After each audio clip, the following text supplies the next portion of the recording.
پاکستانی طالب علم شہرام وسیع شاہ نے دبئی میں منعقدہ تقریری مقابلے میں عالمی اعزاز اپنے نام کر لیا جناب. مقابلے کے دوران 35 ملکوں کے 1000 سے زائد طلبہ میں شہرام وسیع نے پہلی پوزیشن حاصل کی. 15 سالہ طالب علم شہرام نے دبئی میں منعقدہ کانفرنس میں پاکستان کی نمائندگی کی ہے اور پاکستان کا نام عالمی سطح پر روشن کیا ہے. مزید انہی سے بات کر لیتے ہیں. جی ہاں، شہرام وسیع شاہ ہمارے ساتھ ہی موجود ہیں، ٹیلنٹڈ شہرام وسیع شاہ. تھینک یو سو مچ شہرام. سب سے پہلے تو بھائی آپ کو بہت بہت مبارکباد. عالمی مقابلے میں پہلی پوزیشن آپ نے حاصل کر لی ہے. کیا کہیں گے آپ کے لیے کتنا بڑا اعزاز ہے؟ مجھے لگتا ہے ہر ایوارڈ کے جیت پہ آپ کو شکریہ کہنا چاہیے the people that made it possible. میرے لیے تو یہ لوگ میرے کوچز تھے، مس مناہل اور سر رضا. obviously میری اسکول کی staff, principles and influential figures کا بھی بہت اس کے اندر لائک حصہ تھا، سے مس انجم زمبابی. اور ہر چیز obviously ریلیجن بھی اس کے اندر بہت بگ پارٹ کرتا ہے. everyone prayed for me. obviously ہر انسان کو پرے کرنا بھی چاہیے. And obviously I would like to thank God for having provided me with all of these opportunities. زبردست آپ کی اور دیکھ ہی سکتے ہیں. you're a good orator. یہ بتائیے گا مقابلے میں دنیا بھر سے کتنے افراد نے شرکت کی اور آپ کا موضوع کیا تھا؟ جی تو 30 ممالک سے لوگ آئے ہوئے تھے. I think almost 1000 people were present there. ہمارا ٹاپک اس کے اندر یہ تھا کہ یونائٹڈ نیشنز کی پیس کیپنگ فورسز کی جو انانٹینڈیڈ کانسیکوینسز تھے ان کو میٹیگیٹ کرنا تھا. تو اس کا سسٹم یہ تھا کہ جن جگہوں پر ریلیف ملتی ہے، اس سے پاکستان میں جب ارتھ کوئک ہوا تھا یہاں ایک فورس سینڈ کی ہوئی تھی to relief the people who are getting harm, like infrastructure rebuild وغیرہ ہر چیز کرنی تھی. تو اس کا سسٹم میں بہت زیادہ مس کانڈکٹ ہوتا. تو ہمارا ٹاپک یہ تھا کہ ہم اس سسٹم کو بہتر بنائیں اور لائک ہم ایسا بنا پائیں کہ ہر کنٹری کے اندر یہ اپلیکیبل ہو. اچھا یہ بتائیں کہ اس کمپٹیشن کے رولز کیا تھے اور ٹائم پھر آپ کے پاس کتنا تھا؟ تو یہ 4 دن لمبی کانفرنس تھی جس کے اندر آپ کے پاس ہر دن 6 گھنٹے کی سیشنز تھی، دو 6 گھنٹے کی سیشنز تھی. آپ کو صبح 8 بجے اٹھنا ہوتا تھا، آپ کو کانفرنس کے اندر جانا ہوتا تھا، آپ کا اس کے بٹوین میں ایک 30 منٹ کی بریک ہوتی تھی.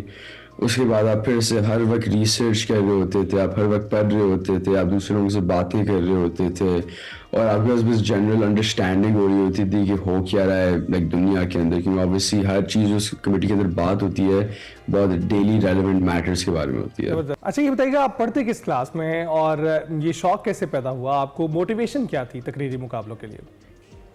جی میں ابھی کلاس اور 2 میں پڑھتا ہوں. مجھے شوق تب ہوا تھا، جنرلی اپنے ابو کو دیکھتا ہوں جس سے بولتے ہیں، اسپیک کرتے ہیں، تو obviously مجھے شوق پڑا کہ تھوڑی سی میں ڈبیٹس میں جاؤں. میں نے پہلا ڈبیٹ کیا تھا جب میں 11 سال کا تھا، میرا پہلا MUN میں نے کیا تھا.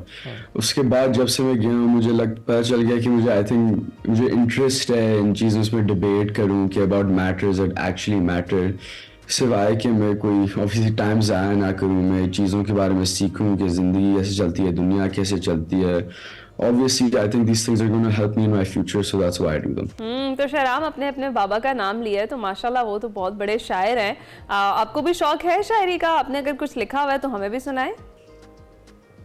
جی میں نے اتنی شاعری لکھی نہیں ہے، وہ تو میرے ابو کی ایکسپرٹیز ہے، وہ اتنے اچھے شاعر ہیں، میں کبھی ان کو میچ کرنے کی کوشش بھی نہیں کر سکتا، مگر انہوں نے مجھے کچھ شعر سکھائے ہیں. اگر آپ کو دل چاہے میں ابھی ایک آپ کو سنا دوں. جی سنائیں، پلیز سنائیں. مالی دکم پانی دینا بھر بھر مشکا پاوے، مالک دکم پھل پھل لانا لاوے آنا لاوے. یہ مجھے لگتا ہے ایک بہت بیوٹیفل شعر ہے. شوز ریلیشن شپ جو ہوتی ہے گارڈنر اور اللہ کے بٹوین، اور کہ زندگی چلتی کیسے.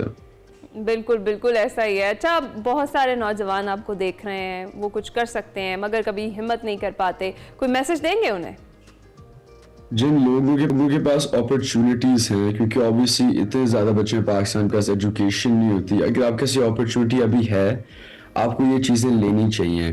صرف اپنے لیے کہ آپ ان بچوں کو جن کے پاس ابھی اپرچونٹیز نہیں کہ ان کے بچوں کے پاس اپرچونٹیز آ جائیں اور آپ پاکستان ایک ایسی نیشن بنا پائیں جس ہر انسان دیکھے بولے یہ نمبر 1 نیشن ہے. اور کہ آپ کو ایک گول ریچ کرنا ہے، آپ کو گول سیٹ اپ کرنا چاہیے اور وہ گول ریچ کرنا چاہیے.